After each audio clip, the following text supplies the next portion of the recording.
So, time for the last lecture video for this week. Sorry, it's early, it's chilly, I'm twitchy, mostly because it's chilly, wrapped up in my blanket here.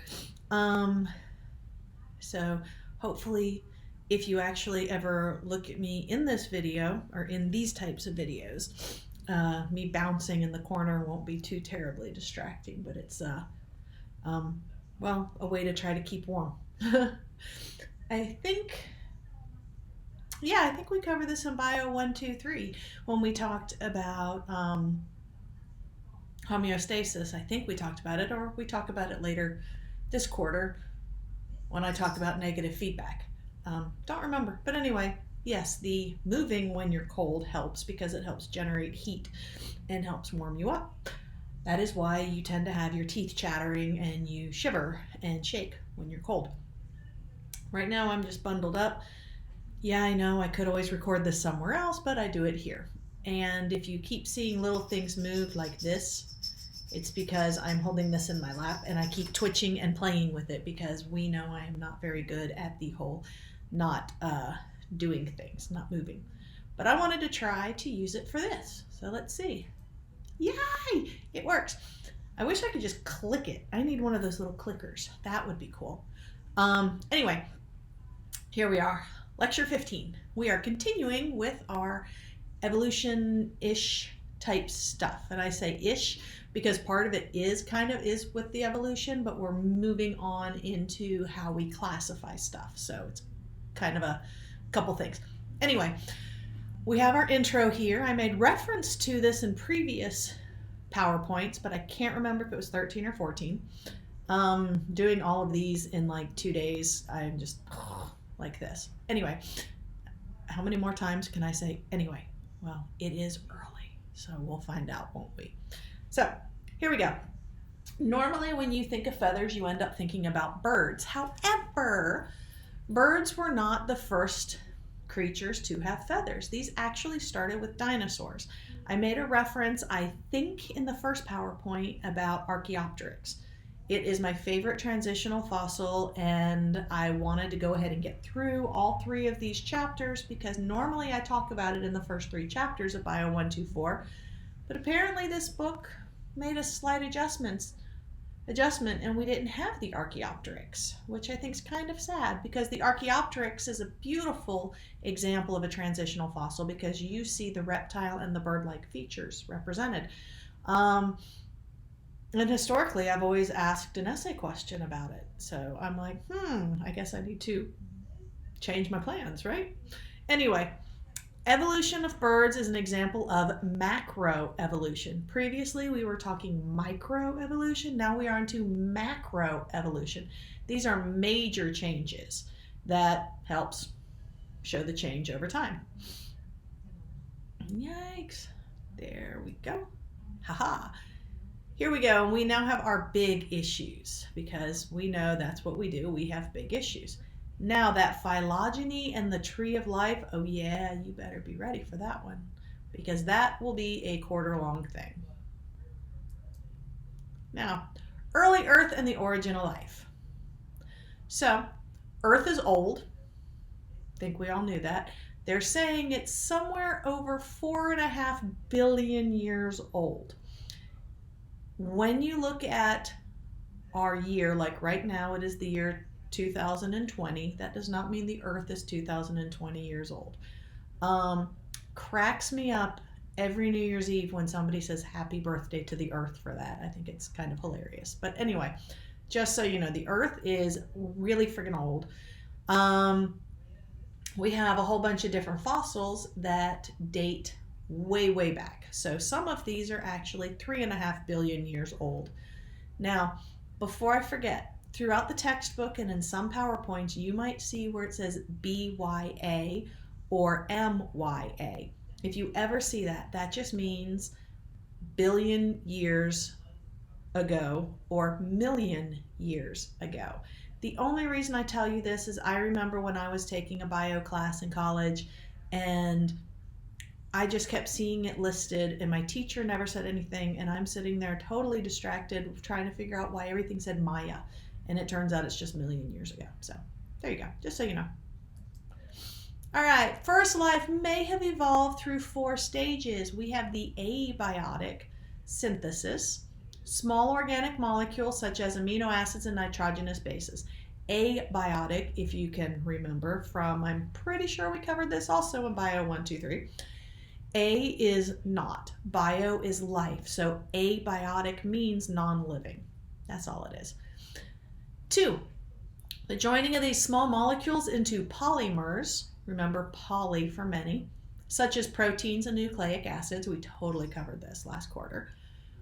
The packaging of these molecules into protocells, and then the origin of self-replicating molecules that eventually made inheritance possible.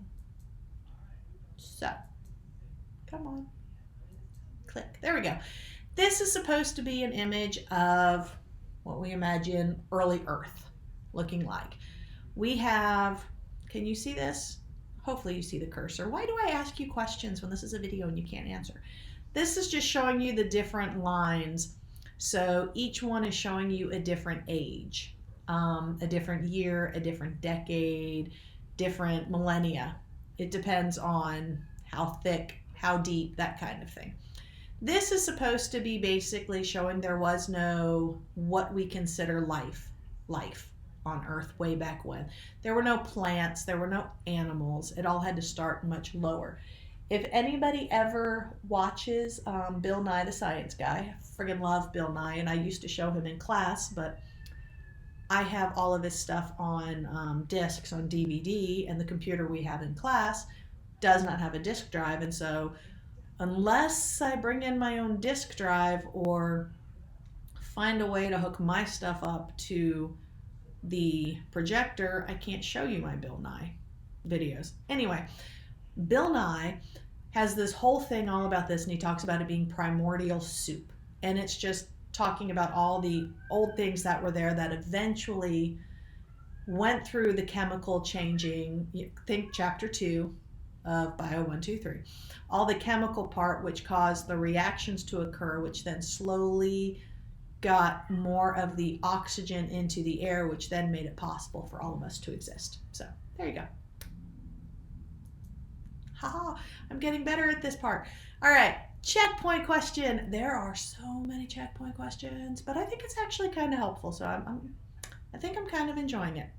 So why do 3.5 billion year old stromatolites, gosh, I hate how I can't say words most of the time. Anyway, suggest that life originated before 3.5 billion years ago. So why is it having fossils that are 3.5 billion years old showing that there had to be something else longer ago? Well, because if a photosynthetic, in other words, they're making their food from light, photo for light, synthetic create, prokaryotes existed by 3.5 billion years ago, there had to be a simpler non-photosynthetic cell that was before then, because if it couldn't create its own stuff before, it had to evolve that ability. Now, experiments show that the abiotic, again, non-living, synthesis of organic molecules is possible. In the 1920s, we had this one Russian chemist and a British scientist who proposed, separate of each other, that conditions on early Earth could have generated organic molecules. As a strong oxidizing agent, oxygen, O2, tends to disrupt chemical bonds. However, before the early photosynthetic prokaryotes added oxygen to the air, Earth may have had a reducing atmosphere. In other words, until things were able to do photosynthesis, which is they take in the carbon dioxide and then they release oxygen, it had to be eating some other way. Yeah, that's pretty much it. And I'm remembering I deleted a whole bunch of these extra just picture slides, and I should have probably left in the one about the hydrothermal vents in the ocean. So If you want to see more of this, remember to look at the book PowerPoints folder in your class. Those PowerPoints contain all of the animations, all of the pictures, everything. These for the lecture, I shorten them and streamline them so I can cover them in hopefully less than 2.5 hours at a time. All right, 1953, this other guy tested his hypothesis, or the previous hypothesis, by using a particular apparatus. We're going to see it in a second. Scientists continue to generate alternative hypotheses for the origin of organic molecules on Earth. So this is the apparatus in question that we're talking about. So we start here using water. Notice it says the sea. And then we heat it up. That's what this is, the fire. And so the steam pretty much goes up here. The water vapor goes in here. Now, this is where they try to adjust what the atmosphere was probably like. So the atmosphere, they're doing what we pretty much have in our atmosphere. They sparked lightning because, you know, that's something that naturally occurs. People didn't need to do it. You didn't need animals to create lightning. That's just there. So they do this, and then that's why it says electrode. The electrodes are used to create the lightning. This spark causes something to happen in the atmosphere for the apparatus. Condensation comes through, so that means basically the water vapor is going back to its liquid form. So instead of being a gaseous state, it's going to liquid. Comes down here. And then when it drops back into here, they get some samples, the rest go in there so it can cycle. Samples here are what they're seeing, what's actually in here. So the checkpoint question involving this is, what would a scientist change in Miller's apparatus to incorporate new evidence about Earth's early atmosphere? So if you're looking at this test, and that's pretty much what this is, if you remember the scientific method from last quarter, this would be the experiment, i.e. the test to confirm or reject their hypothesis. So of this apparatus, and yes, I'm totally just having fun drawing circles, what would they change? That. They would simply change the mixture of gases in the second flask, because number 2, remember, that's where they have the atmosphere. So this is where they would be able to say, hey, this is what's actually changing. Yeah, I actually kind of like this. I wish we could do something like this in class. That would be cool. All right. Now, the next 3 stages could have occurred on early Earth. Abiotic synthesis of polymers, which we mentioned a while ago. Formation of protocells, which we also mentioned a moment ago. And then we have self-replicating RNA. If you remember from Bio 1, 2, 3, and are you seeing why you have to do Bio 1, 2, 3 first? Because, oh my gosh, the number of times I say, if you remember Bio 1, 2, 3, and it's not going to end. I'm just, heads up. So, if you remember in Bio 1, 2, 3, when we talked about DNA, we then also talked about RNA. That's the important part, because this is leading us up there. So natural selection could have acted on protocells that contained self-replicating molecules. That means, if you remember our definition of natural selection, these protocells, these early cells, the ones that were self-replicating were the ones that were able to continue existing, and so they became, what stayed. Checkpoint question. I keep thinking I should change the color of the font for the checkpoint question part, like literally the words checkpoint question, but I can't decide.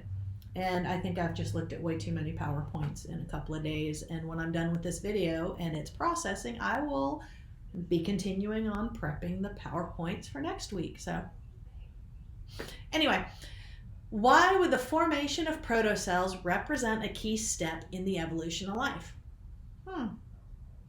I should give you a moment to think on this. And I don't know about you, I have the Jeopardy theme in my head.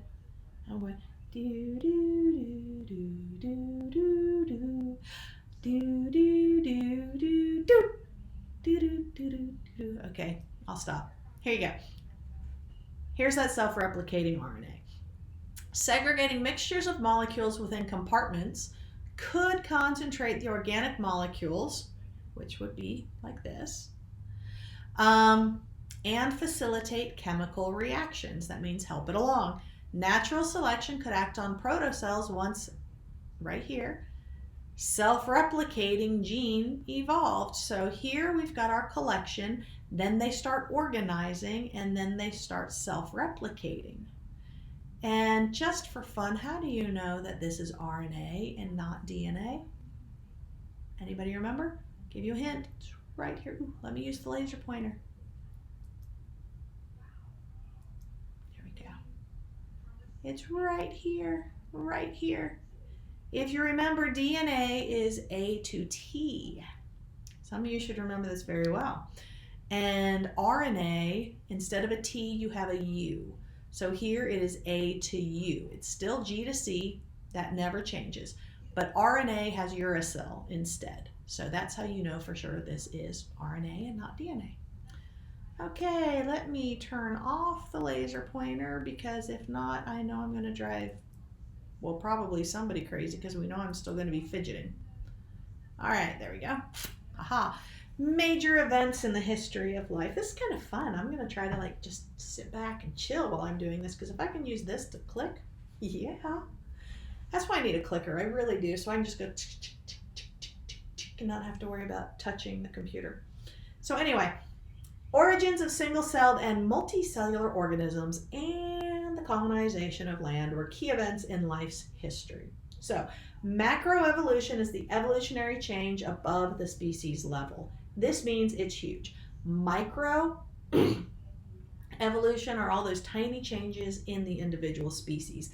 Macroevolution is the larger part. It's huge. It's what you really, really, really notice. So, origin of a new group of organisms through a species or through a series of speciation events. There's that word again, speciation. Can you tell why you have a speciation lab in the first week?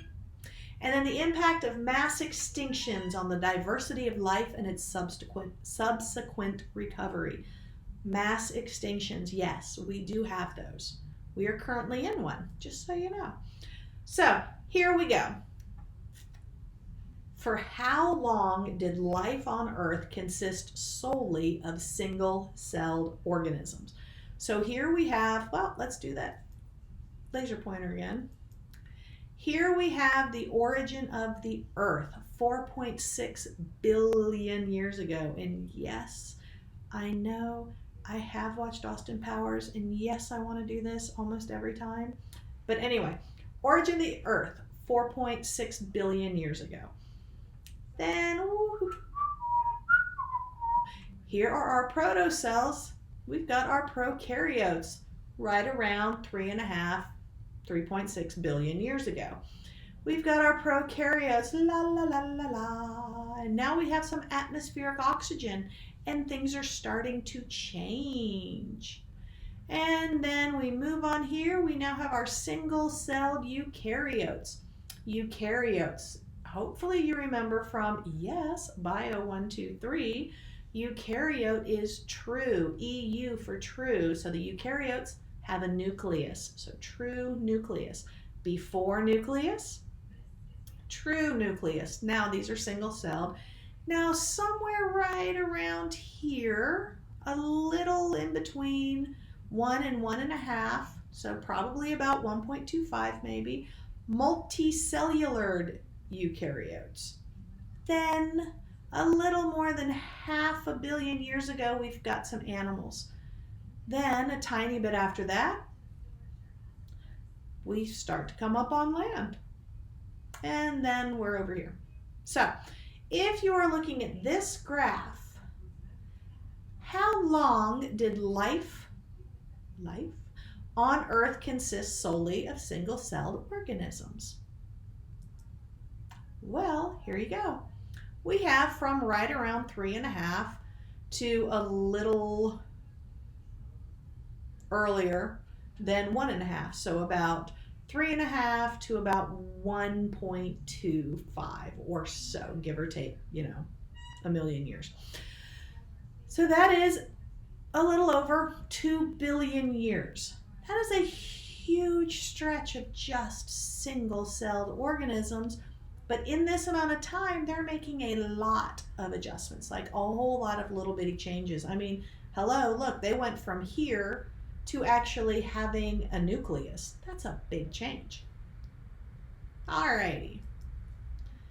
Radiometric dating. This is based on radioactive isotopes, which also was covered in, say it with me, Bio 123. This was covered in Chapter 2, our chemistry portion. Now, we use this in order to date items using, it's like, I don't know, trying to remember if I used to have pictures of this, but basically they're dating the chemicals in there so we can figure out just how old it tends to be. And this is how you date rocks and fossils. You don't date living things this way because, well, it's radioactive, not a good idea. But this is how they actually do it. So I think it used to always just be called carbon dating, but I am not 100% positive if they've just changed the name, but I'm pretty sure that's what I learned it as, was carbon dating. Anyway, so by dating the rocks and fossils, scientists are able to have an idea of the geologic record of Earth's history. Now, yet another checkbook question. Checkpoint, not checkbook. How many people even know what a checkbook is anymore? Anyway, the fraction of carbon-14, see, carbon dating, remained in a fossilized skull is found to be 1/64. So that's going to be somewhere over here. Using figure 15.5, which is this, what is the age of the fossil? Well, if the carbon-14 remaining is 1/2, and that means it's 5.7 years old. If 1/16 is 22.8, notice, if you will, each of these are halved. So 1/2 divided by 2 equals 1/4. 1/4 divided by 2 equals 1/8. 1/8 halved is 1/16. 1/16 halved is 1/32. And so 1/32 halved would be 1/64. These all have a very specific amount in between. So that's all you have to do. I guess I could always click to the next one where I show you that's what you do. There you go. So if 1/32 is 28.5, and they are exactly 5.7 in between each doubling, halved, whatever, period, that's all you do. So 28.5 plus 5.7 equals roughly 34.2 thousand. There you go. Fossil record. The sequence in which fossils appear in rock strata is an archive of evolutionary history. What this means is, and I kind of made reference to it in that one picture. I'm trying to make this go somewhere off to the side so you don't have to look at it. I think I'll just turn off the laser pointer. There we go. So, I'm literally just holding it sideways, trying not to make too big of a mess, and I am trying not to look straight into the laser either. So, earlier when we had the picture and it showed supposedly Earth's atmosphere and it had that inset, and I said the rings dated stuff, that's the rock strata. So, the lowest level is obviously going to be the oldest because each new level gets built on top. It's kind of like, of all things, I'm thinking 7-layer dip. I don't even make 7-layer dip. I don't even know what's in 7-layer dip. But if you look at anything layered, the bottom layer, you know you had to put in there first. I mean, it makes sense because you don't put something up here and then shoot the other one underneath it. So this is how the rock strata works. So this was here, and then over time stuff got built up onto here, and then over time stuff got built onto here. Over time stuff got built onto here, and it just keeps on, you know, going like that. So knowing this, when they take a chunk, they cut down, you can actually see the layers, and so you can age everything. This automatically makes me think of when they do ice coring. I'm huge with the whole environmental science thing. It's my all-time favorite. Big climate type person. And I'm always talking about the climate crisis. And one of the ways they prove a lot of these issues is by taking a core of ice.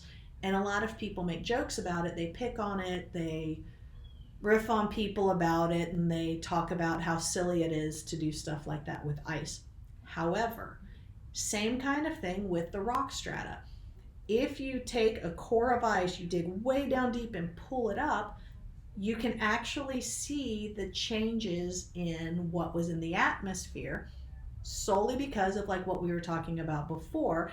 As the water vapor goes into the air and it mixes with the atmosphere, it literally changes the chemical makeup. When it comes back down, if you go to an ice area, it froze. And then something froze on top, and then something froze on top, and then something froze on top. That's literally how the strata is built. So where the ice portion is involved with the whole global warming and seeing that the different ice parts, the glaciers, the ice caps, whatnot, are melting, one of the big issues here, and I'm not going to go into all of it because that'll be at the end of the quarter, but one of the big issues is as a layer melts, the gases and everything that have been trapped in there from the previous time periods, from the previous atmospheres, those are getting re-released into the atmosphere. And that's where a lot of our issues are stemming from, and a lot of stuff's coming up. And I can't help but think about that during times like this when we have all these different health issues because of a series of books I read and the fact that there are actually ancient viruses and bacteria that are trapped in the ice that are now thawing. So I think that's interesting. But anyway, let's get back to the geologic record. So we have the different layers of rock, the different strata, and so that's showing you this is the more recent, way down here is the most ancient. So using with the geologic record, eras and periods are separated by major transitions in life forms, often caused by extinctions. So when they're going through the different layers of rock and they see a lot of these little fossils like this, and then they go up to another layer and they see nothing like these fossils, they're totally different things, that would indicate a big, extinction rate. Because typically you would think you would find evidence of the previous life, but if you find none, that just means, they're gone. So this is showing you the geologic record. I would recommend taking a look at this in your textbook, closer up. Here, I'm going to do this. This is the most recent because you see here are humans right up here. We are way up here. We are in the teeniest, tiniest bit of time on this planet, which is why it's so disturbing that we have done so much damage in the amount of time we've been on this planet. Very, very disturbing. But what's really cool is if you go down here and you just see how stuff went. So this is going down, so from present to more ancient, and there's another slide that goes even more ancient. But I just like to point this out. Now, eons, these are the longer parts. This is the era. This is the period. These are the epoch. So these are different names for different amounts of time, like of time measurement. Eon, largest. And then over here, if you just go to age, these are years. Well, technically million years. This is the smallest time period, time measurement. I have to keep changing myself because I say time period because that makes sense to me, but then I remember when I'm tutoring ACT, I tell them you can't do that because time period is actually redundant because it means the same thing, so you're not supposed to do it. So sorry, whenever you hear me constantly changing what I'm saying, it's because I'm remembering something else I teach that I tell them you're not supposed to do it. All right, here's the longer part. Now we go all the way down here. Look, now we're getting back into the water. So these are the first plants that start to come outside of the water. And we will cover this when we get to the more organisms and everything. So this is right around when things start to come up. All of these, water, water, water, water, water. All right, mechanisms of macroevolution, the big changes. So, continental drift. I made reference to this in the plate tectonics in the last PowerPoint when I was talking about allopatric speciation, and we talked about the snapping shrimp. And I said that the ones that were in the deepest level were separated, and so they evolved first into separate species, because if you remember, I was saying that the plates do like this, and that this is what causes the mountains, or one goes under, one goes up, and I was doing all that. I mean, literally, this is what I was doing with my hands, because it's what I do every time I talk about this. So that's what this is talking about. So, history of life on Earth has been shaped by plate tectonics. So this is the theory that the Earth's crust is divided into giant, differently shaped plates that float on an underlying mantle.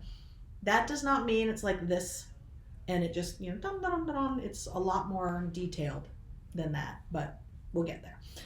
About 250 million years ago, plate movements brought all the previously separated land masses together into a supercontinent known as Pangaea. Hopefully you have heard this word before. Pretty sure you've covered it in something. But if you haven't, there you go. Pangaea. So, the formation and split up of Pangaea affected the distribution and diversification of organisms. This is supposed to be the cross-sectional view of the Earth. Clearly, we didn't just cut the Earth in half and take a peek. But this is from various bits of evidence that they've come up with. This is the running idea on how the Earth is made.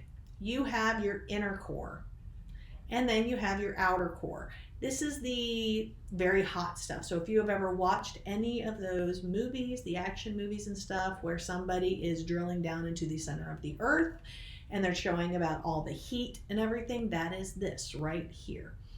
I have this one movie in my head. It stars Hilary Swank, but I cannot for the life of me remember what the name of it is. I keep just wanting to say core, but I really don't think that's it. I think I just named it that to myself because that's where she was going. Hello, Osiris. My other kitty is climbing up onto my lap now. So, whoop, and there he goes. Please move. All right. Back to the Earth. So, this is the core, this is the center. This is also the reason why, if you were a little kid and you thought that you could go from us and dig all the way through the Earth and come out the other side into Australia, which is for some reason is what we always said, or Japan, I've heard both. It doesn't work that way. One, chances are, if you actually look at the placement of countries, that's not exactly on the other side. Two, you'd burn up. You can't dig straight through the center of the Earth. You just can't. But there are so many cool sci-fi stories about the center of the Earth. I almost had the name of that movie. Oh, it's going to drive me nuts. But anyway, so then we have the mantle. The mantle is one of the big parts. That was Osiris. So the mantle is the part that we're talking about. The plates are on and then they're floating. And then the crust is the teeny tiny part at the top. That's where we are. We live up here. What we see pretty much is the crust. Earth's tectonic plates. Everything in red are the zones of violent tectonic activity. This means earthquakes, that kind of thing. And then if you look at the arrows, that will be the direction of movement. So this is how the various plates have moved. No, you do not always see these. You don't always see the movement. You see the results of the movement. Some of them you will always be able to identify. Some of them you might never ever even realize happened. Because if it's Hello, laser pointer. There we go. Because if it is like here where you are in the center of the ocean, unless it does something big enough to cause a tidal wave, which does happen, if it's a smaller one, you're never going to notice these. However, look right along here. This is where we're going to have things like the San Andreas Fault. There's a whole friggin' action movie starring The Rock with the San Andreas Fault, but that's over here. If you notice the ones that are on the land, these are the areas that tend to get hit by earthquakes more often.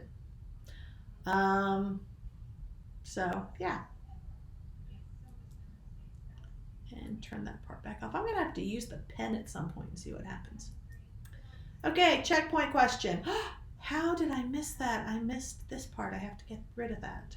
Anyway, if marsupials originated in Asia and reached Australia via South America, which means through South America, where else should paleontologists find fossil marsupials? Well, here we have it way back when it was Pangea. Then it slowly started to separate. Here, notice you see South America, you see Africa, you see Antarctica, you see Australia, India, Madagascar, Eurasia, and North America. Now, here is the current time where it has spread apart. So if, looking at this one, that we know that they originated in Asia, and then they went to Australia. There we go, Australia from South America. So they go whoosh like that. Where else should we expect to find them? Right there, Antarctica, because this, and this, all of those used to be connected right here. So that means as it separated, they just kind of went with it. Okay, now, this, of course, I had to show you. These are 3 different types of marsupials. We have the Australian marsupial, which has enough similarities to be a marsupial as the South American and the North American. But look at them, they all look similar but different. I think that's kind of cool. So we have the Australian marsupial right here. Then here we have the South American marsupial, and then we have the North American marsupial. We know this as the possum or opossum. I say or opossum. Everybody tends to say possum, but if you've ever looked it up to spell it, it's O-P-P. Sorry, now I have the song in my head. O-P-P, yeah, you know me. Anyway, when I was doing this, I just threw in a little bit of extra trivia because I found it interesting. Did you know that the possum is the only marsupial that is north of Mexico? I think that's interesting. And a lot of people think these guys are creepy, but they're actually pretty cool. They just get a bad rap. Now, moving crustal plates. So this is crustal, meaning the crust on the planet, and it slowly moves. This will cause continents to collide, pile up, and build mountain ranges and produce volcanoes and earthquakes that tend to occur at the boundaries of Earth's plates. Literally what I've already talked about, so we can just scooch on. Checkpoint question. Volcanoes? How in the world was I just saying that? Volcanoes usually destroy life. How might undersea volcanoes create new opportunities for life? Well, a moment ago I said those hydrothermal vents. That's what we're talking about for different things. Now, by creating new land masses where life can evolve, such as the Galapagos and Hawaiian Islands.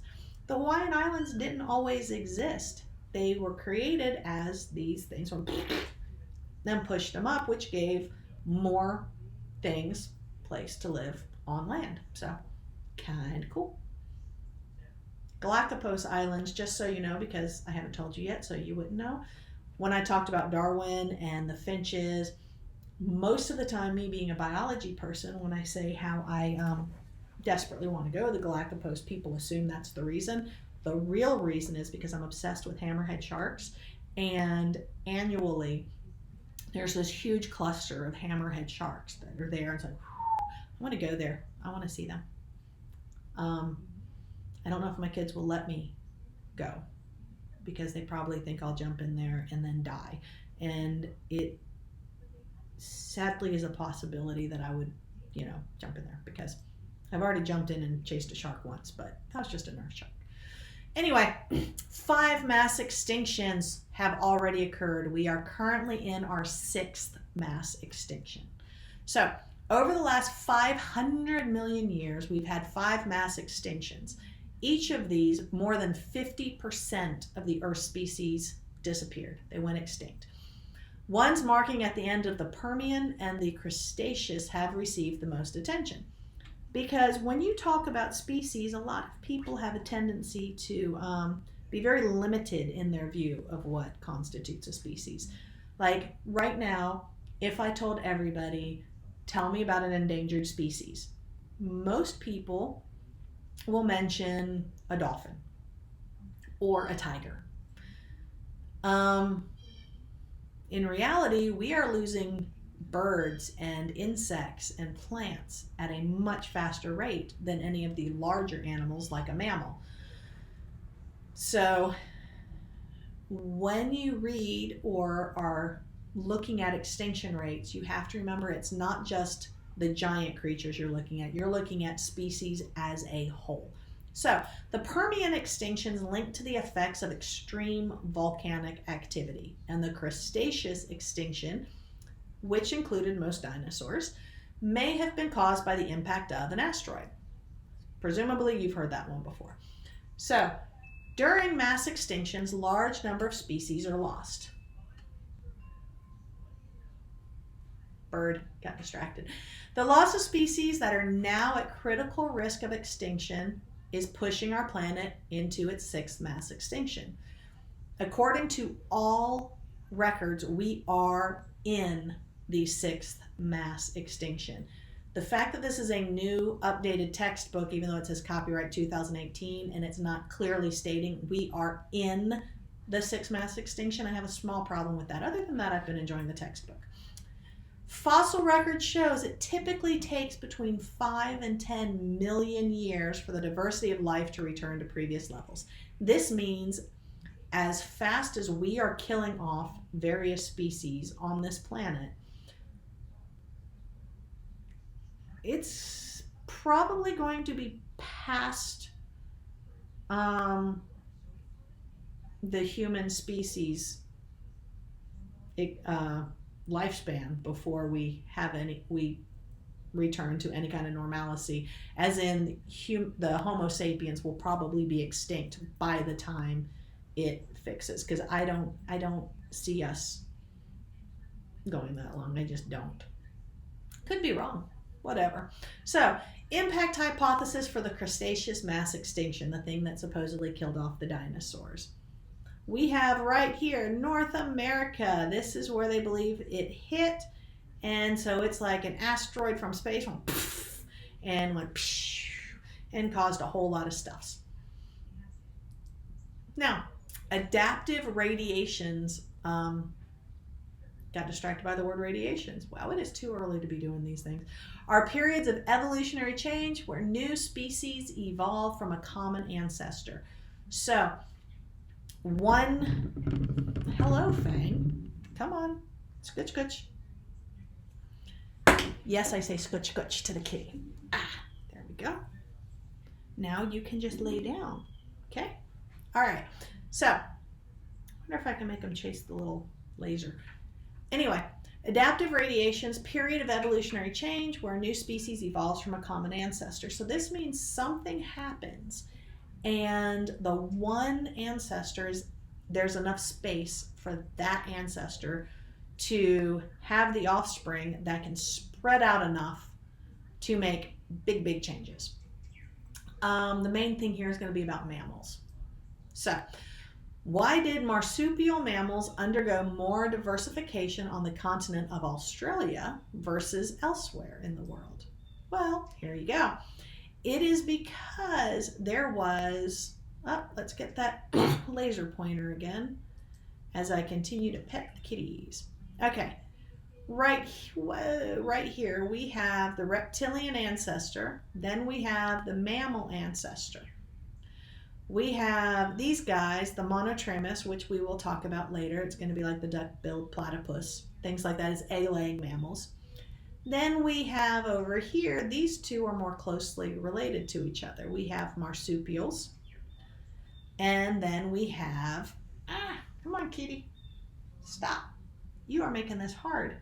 So either lay down or move. Ouch. So here we have these. So we have placental mammals and some other things. And I say these other things because they're not there anymore. It's this. Eutherian. I do not know how to say that. But the Eutherians became extinct on Australia. And so the marsupials evolved and diversified. There weren't nearly as many of these on Australia. So that's all it is. Hopefully I didn't lose you in the amount of time I was talking to the cat. Evo Devo. This combines evolutionary and developmental biology. So this is kind of putting the two together. New forms can evolve by changes in the number, sequences, or regulations of developmental genes. So we have homeotic genes. So same. Master control genes. Do you remember in, here it goes again, Bio 1, 2, 3, when we talked about master genes? We talked about the SRY gene. That was the main one, where the master control gene, the master gene, is the one that dictates what's going to happen. So this gene, when it shows up, affects all of these below it. So in 1, 2, 3, we talked about the SRY master gene because that is what makes the formation of a male child. So here we go. Determine basic features such as where pairs of wings or legs develop on a fruit fly. So that's another example of a master gene. Profound alterations in body form can result from changes in those genes or how or where the genes are expressed. So if you look at it as the example they gave right here about the fruit fly, if you change where it decides, say, the legs are going to appear or the wings are going to appear, that can completely change the whole species. It will evolve to a completely different thing. New developmental genes that arose as a result of gene duplications may have facilitated the origin of new body forms. This is key. This is going to be leading into the animal evolution stuff that we are going to be covering very, very, very, very, very soon in this class, because we're going to talk about different body types. We're going to talk about radial and asymmetric and bilateral and stuff like that. So when we get to that, remember this was where it started. Now, checkpoint question. Research shows that many differences in body form are caused by changes in gene regulation and not changes in the nucleotide sequence of the developmental gene itself. Why might this be the case? Well, because a change in sequence may affect a gene's function, not just simply if it's expressed, but if you change the function, that might really, really, really go bad. Changes in regulation of gene expression can be limited to specific areas in the developing embryo. So here is one of these types of examples. Complex structures may evolve in stages from simpler versions with the same basic function or form, or from, I don't know why I just did that, remember dyslexic, it happens sometimes, sorry, the gradual adaptation of existing structures to new functions. So this is showing you the structure of eyes in mollusks that are alive today. So if you look at this picture, we have various types of mollusks. The nautilus, I think, is one of the coolest. Squid, way cool, although that's a cephalopod. But anyway, notice you have their own different versions of how the eye works. Very basic eye. Then we start to get the cup. We have the pinhole eye, so you can actually see it a bit like that. Then we have a very primitive lens, and then we have the eye that's very similar to our own eye. where there's a retina and there's a lens and a cornea. So this is showing you pretty much the evolution of this eye in mollusks. Checkpoint question. Explain why the concept of acceptation, gosh, I hope you guys don't get nearly as annoyed watching me try to figure out how to say something as I do trying to say it. Can you tell I was taught on phonics? Anyway, does not imply that a structure evolves in anticipation of some future environmental change. So why does this concept not imply that a structure evolves in anticipation of a future environmental change?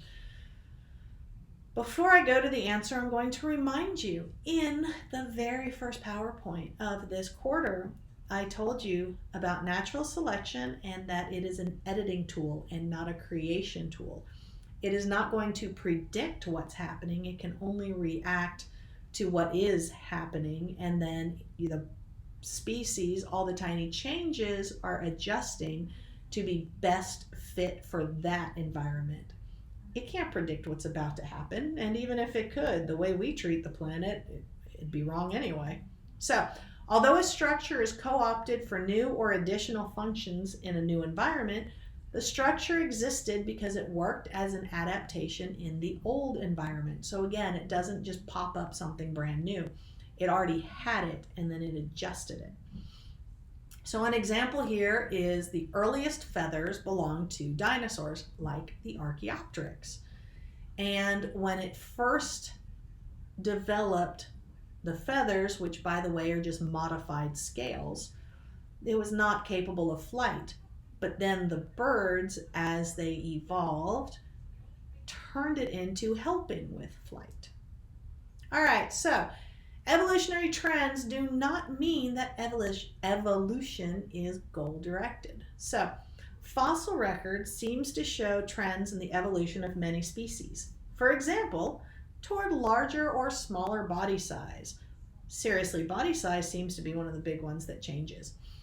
Evolutionary trend may be a result of species selection or natural selection in changing environments. Basically, the animal being best suited for its environment. So this is the evolution of the horse, which is, I think, rather fascinating. It started off as this little dog-like creature. Slowly worked its way up. We have various forms. Even the hoof changed, because originally they were more in the woods area and stuff like that. It wasn't until they got to what we know as a horse that they were taller, stronger, the closed up hoof, something that was better suited for pasture land than it was for on top of a lot of rocks and stones and underbrush of a jungle.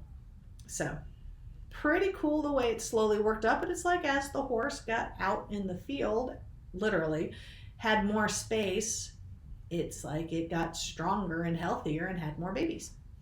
I always recommend people look up the stuff about the evolution of horses because it is fascinating. Checkpoint question. A trend in the evolution of mammals was toward a larger brain size. Use the species selection model to explain how such a trend could occur. Well, species with larger brains persisted longer before extinction, gave rise to more offspring. Then did species with smaller brains. It just means that they had more babies. Literally it. That's it. Nothing special. And for the record, a larger brain does not mean that you are smarter. There are some phenomenal things that have teeny tiny brains that you would be shocked to learn are so smart. I love to point out the brilliance of an octopus. Octopus is incredible. Like, look up the mimic octopus just to look at the camouflage ways. And I used to show a video of an octopus who figures out, they see that there's a crab in a jar, and when it tries to get it and it can't, it keeps working on it, and the octopus actually learns how to open the jar to go in there to get the crab. Pretty fascinating. And then you have things like crows. You hear jokes about bird brain, and a bird brain, that means you're supposed to be stupid because your brain is so small. Birds do not have brains like we tend to think of. I mean, yes, they have a brain, but they don't have like all the different parts of a brain, and we'll get there later this quarter. But a crow, they have found, actually learns, can recognize, and can hold a grudge. So if you treat a couple of crows nicely, you will end up getting all these little treats. They'll be pleasant. If you treat a crow badly, like you throw stuff at them or you do things to frighten them away, you will notice you get more and more crows, because it's pretty much that crow lets other crows know that you suck, and then they come after you. So you're not imagining it if that happens. It really, really happens. Crows are freaky. I don't know about all the other birds, but crows are creepy as all get out. So I'd say just be nice. But again, you should just be nice anyway. Phylogeny in the tree of life. Here's the big one. Here's the last part of this lecture. And I know I've rattled on and on and on. But this has some very important stuff. Taxonomy. That's the important stuff here. Taxonomy is the branch of biology concerned with identifying, naming, and classifying species. In grad school, I wrote a paper on Dobzhansky, that was the guy's name. And he said that we have an order-loving mind, and so that's why we like to name things. It's because we desperately seek order. Aristotle also was big on naming things, although Aristotle, as fascinating as he is, got a few things wrong. Mainly being pretty sure he was the one who thought men and women were different species. And I just thought that was kind of laughable.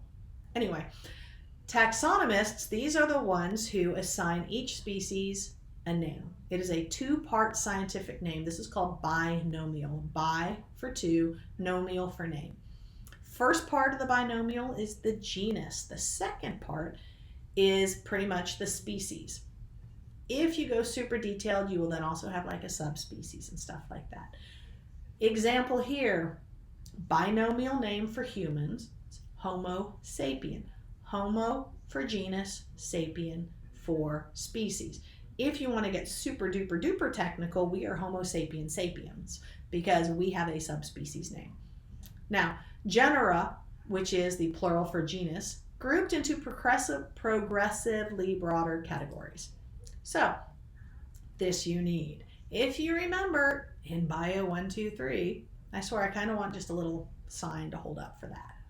Anyway, if you remember in there, I made you remember the scientific method, and it was on every single test. This year, the 8 taxonomy names will be on every single test. So the actual ones are here. It is domain, kingdom, phylum, class, order, family, genus, species. How you can remember it is, I never remember what it's called, but it's where you basically assign a different word with the same letter because it's easier to remember. So the one I tell you here is, Dear King Philip calls out for great sex. If you don't want it to be that he calls out for great sex and you want it more PG version, you can say that he calls out for great spaghetti. It can be whatever you want. This is the most common one. Dear King Philip calls out for great spaghetti. D for deer, D for domain. K for king, K for kingdom. P for Philip, P for phylum. That's how it works. Now, the one thing is, if you choose this method to memorize domain, kingdom, phylum, class, order, family, genus, species, make sure you actually write the right things down. In the past, I have had people do really bizarre mixtures of this. So, domain is the largest. That is the most encompassing. We have 3 domains. Mentioned it in our intro, chapter 1, Bio 1, 2, 3. I think we've made reference to it in the past couple of chapters. Here we're really going to cover it. We have 3 domains. From those domains, it's how we get our kingdoms. And then from the kingdoms, we get various phylums, then classes, then orders, then families, then genus, then species. So now that you know this, looking at this one, how much of the classification in this figure do we share with the leopard? Well, we have our 3 domains here, and we know we are domain eukarya because true nucleus. So we know we're in here. We are kingdom Animalia, right? Yeah, because we are animals. We have not really gone into all of this yet. We will be covering this very soon. Chordata. That means we are chordates. So we have a spinal cord, stuff like that. And then the next one is class, mammals. So with a leopard, we share our domain, kingdom, phylum, and class. At that point, we split because the leopard, I started to say panther because it's in the genus Panthera, which is panther. We are not order Carnivora. We are not carnivores. A lot of people might claim that they're a carnivore, but we are not carnivores. They are, so they are here. And then family, I always mess up the name, Felidea. If it ends in IDAE, that is a family, just so you know. Genus Panthera, and then species Panthera pardus. So that is our leopard. Us, we're all the way up here through class Mammalia, and I'm trying to remember this one. I can't quite remember this one, or it's one of these is primates, and I think its order might be primates. And there's just one word, one of these names that I always mess up. I almost have it because we share it with the chimpanzees and everything, and then we break down once we get to genus is where we separate from them. And I cannot for the life of me remember it, and it's going to drive me nuts. And when I see it, I'm going to go, oh my gosh, that's it. But that's in another chapter. Anyway, evolutionary history of a species or group of species is called a phylogeny because we are using the phylogenetic tree. There you go. Systematics, which include the taxonomy, is a discipline of biology that focuses on classifying the organisms, putting it into a system, that's the way you can remember it, and determining their evolutionary relationships. Because this is also part on how we decide what something is for a species. And then we have our phylogenetic tree, and that is a hypothesis of evolutionary relationships. So here you go. This is a phylogenetic tree. So looking at that leopard that we covered just a second ago, we already know that we started with the eukarya, and then we did the animalia, blah, blah, blah, blah, blah. And now we're at carnivora, which is the order. Here, we break apart. Here are where all the cats will fall under, because just so you know, the basic house cat is Felis catus. Seriously, genus Felis, species Catus. Now here we are going to we're going to break these two up. So there is another common ancestor here that's split off and split off. So we have these guys that then broke apart into the weasels and otters and stuff like that. So this is our otter. So our otter is more closely related to our weasel than it is to a coyote. Now we have this, Canidea. This is the family for dogs.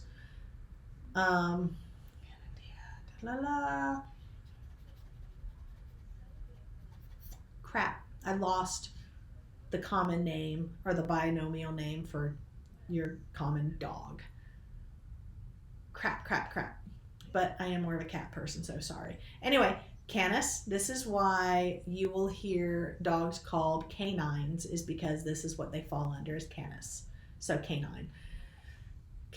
Canis latrans is the coyote, and Canis lupus is the wolf. Domesticated dogs branched off of this area here. So that's why they are canines.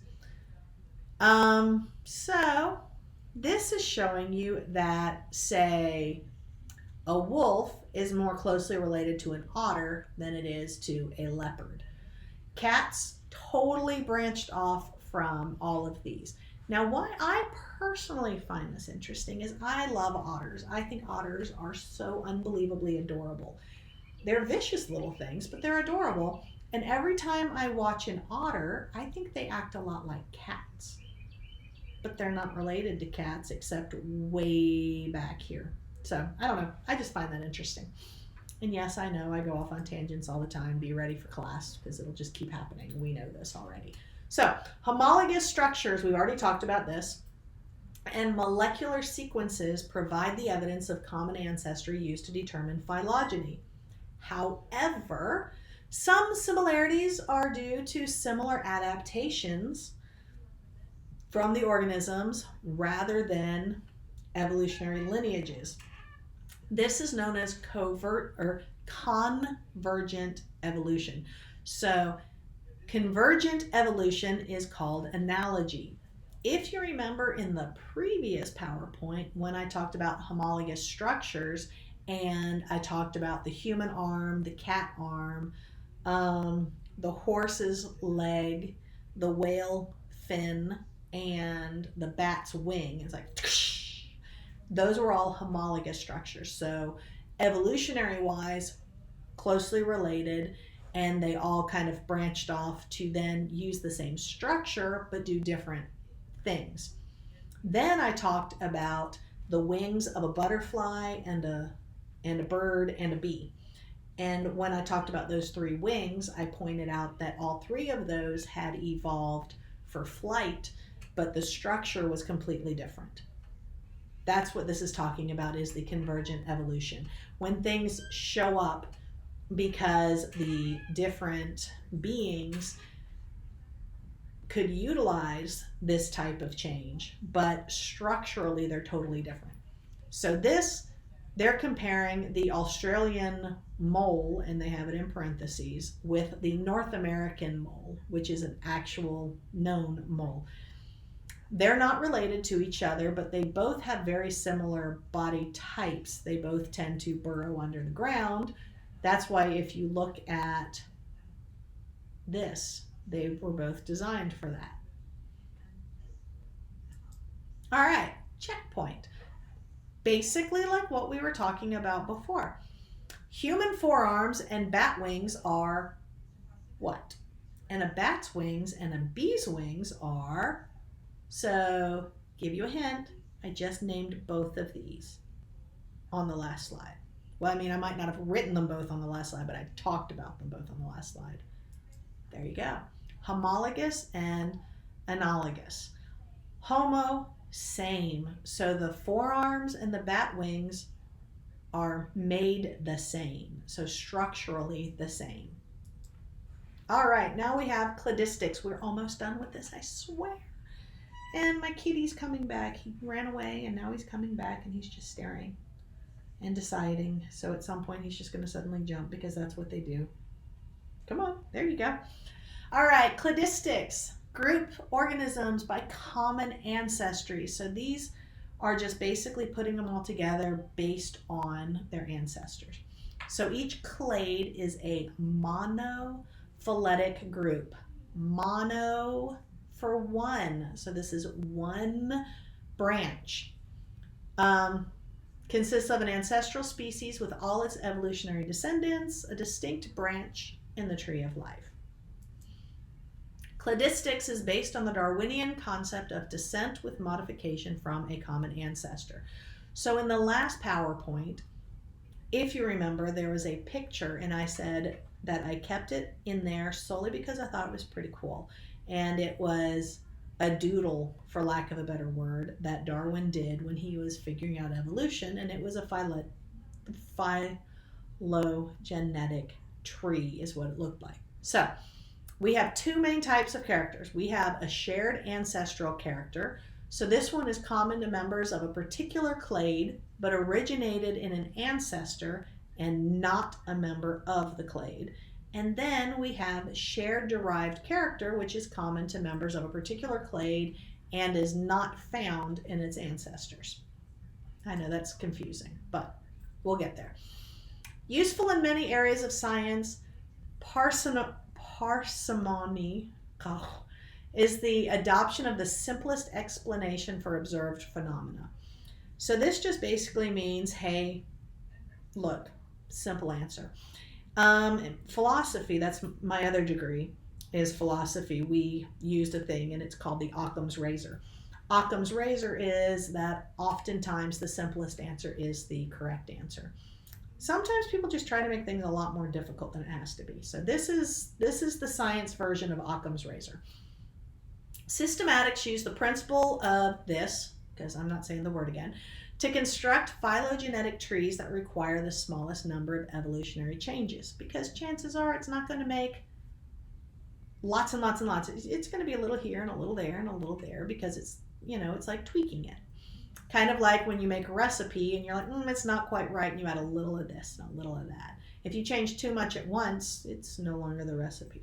Anyway, as new data accumulate, hypotheses are revised and new trees are drawn. So it's like a starting point. We do this and then tweak it and tweak it and tweak it. So just to distinguish a particular clade of mammals within the larger clade that corresponds to class Mammalia, why is hair not a useful character? So if we are trying to say, okay, so we're looking at this clade, we're going to look at the type of hair this one has. Why is this not useful for breaking it down for mammals?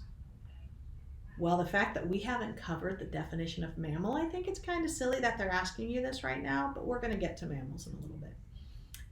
Hair is a shared ancestral character common to mammals. That's why. Part of being a mammal is having hair. Every mammal has hair, even dolphins and whales, okay? It's not like this kind of hair, but it's hair. So that does not help you figure out mammalian subgroups. Instead, they do this kind of thing right here. They have a character table, and then they see what actually matches. And that's how you start to branch off the differences. So in this example, we have a frog. Notice we have the frog over here all by himself. So this would be an outlier or an outgroup. He does not match any of the characteristics. So we can just knock him out. He is not a mammal. Now we go to the iguana. The iguana has an amnion, so that means there's amniotic egg here. I talked about that in a previous lecture as well. So the iguana comes over here. So everybody but the frog is now clumped together. But now we get to hair mammary glands, which means breastfeeding. So hair. Does an iguana have hair? No, not unless you put a wig on it. Iguana does not have hair, so now he's off all by himself, and now we come down and we make a new break-on point. So iguana has just one. Now, notice the other three all have hair. That's why we can't break this down for anything as a mammal. Now, we have to figure out what else can break them up. So, gestation. This means, is it internal or external? That's why they do that. So duck-billed platypus, the reason this guy branches off a touch is because, again, he is an egg-laying mammal. There's only, I want to say 3, but there might be 4. I just love the number 3. But there's definitely at least 3 of these monotremous, which are egg-laying mammals. We'll cover them later in the quarter.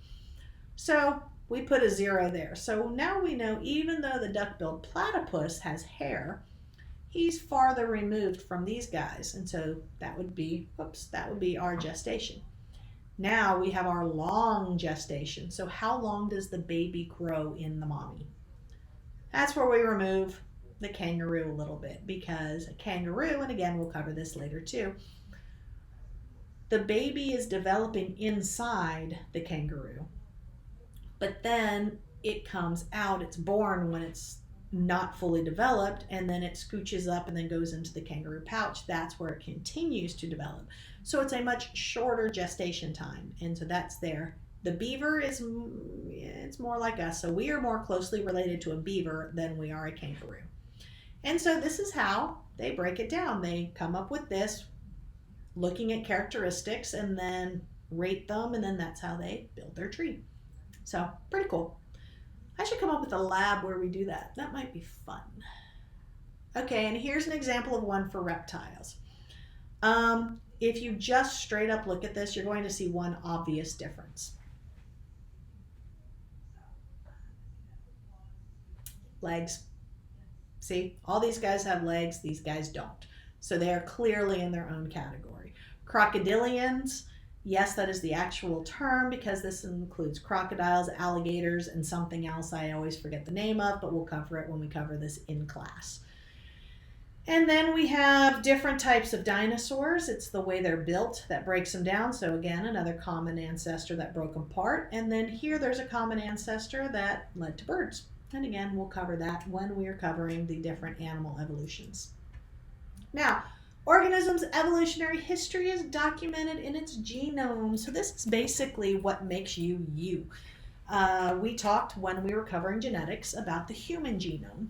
That's all this is. So recently, they've had it where they had species lumped together or slight variations, but then when they were able to actually sequence the genome and look at the specific DNA or the molecular systematics, this is when they went, oh my gosh, this is completely different. I'm trying to remember if I think I still have this as a lab, and it might be next week, where you actually are going to look through the molecular structures and you're going to have to identify who's related, more closely related to who. So we're coming up to this. So, hey. All right. Phylogenetic tree of the bear family based on mitochondrial DNA. This I think is interesting because back here we have our common ancestor and our giant panda gets separated right off the bat. I love pandas. They're so cute. And then over here there's another common ancestor that breaks this guy from all the rest of them. And then another common ancestor, and we've got our sloth bear. Another common ancestor, and we get our sun bear. This one is interesting because here's this common ancestor that then gives us the sun bear, which then breaks over here to the American black bear versus the Asian black bear. These are both black bears, but they're not the same species. They're two different. One of the more interesting things, notice American Asian. These presumably are different species and change differently due to geographic location, which would be allopatric speciation. Now, when this common ancestor gave branch to these, which gave branch to these, at the same time over here, we've got our polar bear and our brown bear, again, different locations. And previous PowerPoint, if you remember, we had the, what did they call it? Bowler bear? I don't know. They mixed the brown bear and the polar bear and it was a hybrid. And so that was in the previous PowerPoint. And they are more closely related, but they're totally different species. Maybe they said growler bear. I can't remember. Anyway, actually, let me look. Yeah, because I think they mixed it with a grizzly bear and we don't have a grizzly here. Okay, remarkable commonality of molecular biology. The molecular biology helps us really get a better idea on how closely related things are. This demonstrates that all living organisms share many biochemical and developmental pathways. This, hopefully, you also saw when you're doing your embryology lab. Provides overwhelming support for Darwin's theory of descent with modification. If you see that everything along here, but then this part and this part changes, it shows just a tiny little tweak and a tiny little tweak. And that's pretty much what that's doing. Now, checkpoint. Why is the DNA that specifies our RNA useful for determining whether fungi are more closely related to plants or to animals? And this we will cover in the coming chapters because it is interesting. DNA specifies that our RNA changes very slowly, which makes it useful for studying the relationships of organisms that diverged, changed long ago. We're about to have a picture, and I was about to say remind me, but you can't remind me because this is a video. I'm going to try to remember to point out something about the fungi when we get to it. Okay? There. The longer two groups have been separated, the greater the divergence of their genes. No kidding. It's kind of like the longer two friends go without talking, the more that happens in their lives. I mean, seriously, kind of obvious on that one. Biologists have found that some genes or other regions of genomes appear to accumulate changes at constant rates. So that just means it's just some things are continuously changing, nonstop. And such observations form the basis for the concept of a molecular clock, a method that estimates the time required for a given amount of evolutionary change. So if you can see that it's consistently changing at this rate, you can kind of predict where it might be going. That does not mean that the evolution is happening to prepare it for a future event. It's just this seems to be how it's going. It could be that the environment has been changing at a certain rate, such a regular time, that the organism has already adjusted to the changing environment to try to keep up. This would be similar to in the previous PowerPoint when I talked about coevolution and I talked about that orchid and the bee. So it could be similar to that. Now, life is currently classified into 3 domains. We talked about this before: bacteria, archaea, and eukarya. If I am not mistaken, this is one of your objectives for the entire quarter, is to make sure you know there are 3 domains. When I first started getting my biology degree, we were told 2 domains. Now we have 3. Mainly because we have eukarya, which is what we are in. We have bacteria, which seemed obvious, but archaea, this is the catch-all. This is the one that gets everything that's not quite belonging in here, but it's not quite belonging in here. So archaea is known as the catch-all domain. Whew, 3 domains of life. We've got bacteria, archaea, eukarya. This is the part I wanted to show you, is the fungi. Notice we have a common ancestor here. Fungi are more closely related to animals than they are to plants. Plants are more over here. Over here. Why did I go up here? They're here.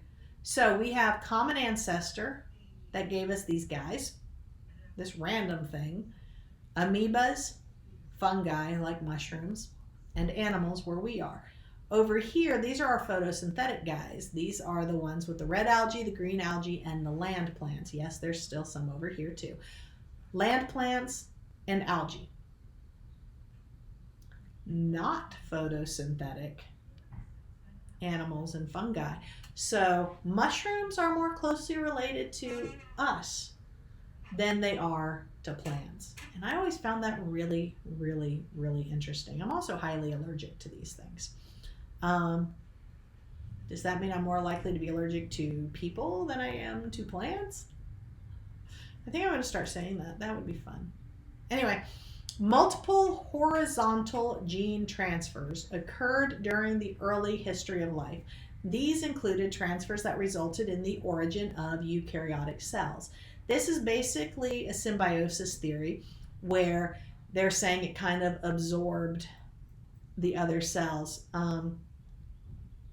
I think we covered this in Bio 1, 2, 3. I'm not sure, but it's where we talk about the fact that our cells have DNA and our mitochondria have its own DNA.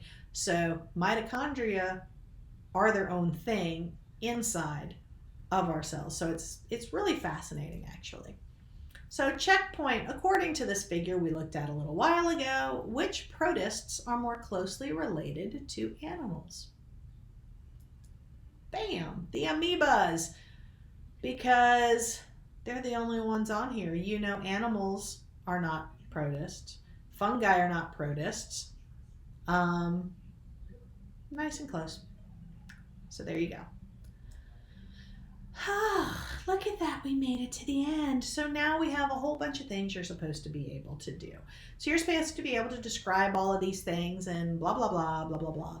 And it occurs to me, I could totally put every one of these as your objectives on your weekly things. I don't know if you even noticed that. On like week 1 details at the bottom, it says you should now be able to, and it's very simplified, because this is way too much stuff to put on there, because oh my gosh, each of these chapters have so much. But anyway, there's a bunch here, and like the last one, I am not going to read every one of these to you because you can totally read these yourself. I will tell you that it would behoove you. It would be wise to look at the chapter on your own, and if I were you, I really would check out the book PowerPoint, because the ones in the folder titled Book PowerPoints, they have the animations and the videos still in there. So if you watch those as a slideshow, so like click slideshow mode, or view slideshow, click through it on your own, you will be able to watch all of the videos and the animations. I already tested them, they do work, and you'll get a lot more information, so that would be cool. So here is my last slide, and I just wanted to remind you, this right here will be on every single test, even your first one. So I would start working on this, and I know it's going to be tempting to just jot it down somewhere so then you can copy and paste it on any kind of online test. But I would be practicing writing these, because you have zero idea if randomly inside the class, I am just going to suddenly tell you, okay, for X number of points, write it down and make you turn it in right then and there. I might do that. And you're going to have to write it on the final in the class. So I would start working on memorizing this, and it will make, I promise you, it will make so much of life easier as we go through the rest of the chapters, because we are going to start talking about life in the water as it came up. We're going to talk about plants and what they did as they came up and went on to land. We're going to talk about the animals as they formed their spinal column, the different nerves, the brain. We're going to do all of that until we get to the inside of humans and stuff like that. So this is actually a pretty cool quarter. There's a lot of stuff we cover. This book has a lot of material, and oh my gosh, yes, we are going to cover every bit of it. And I will tell you about every part I possibly can. And as much as in-person classes are great and they're better, I kind of think I'm covering more material this way. It's really, really, really weird, because in class I am constrained to the hours we're inside the classroom. Here I feel like I can expand more, and I do feel sorry for you, because that means there's more for you to watch and listen to. Hopefully you're actually giving it a shot, and hopefully it's helping. But yeah, I guess that's it. I am done, and now I'm going to start preparing the PowerPoints for next week. So hope your first week's going well, and I won't see you next week, but I'll see you on week 3. Peace out.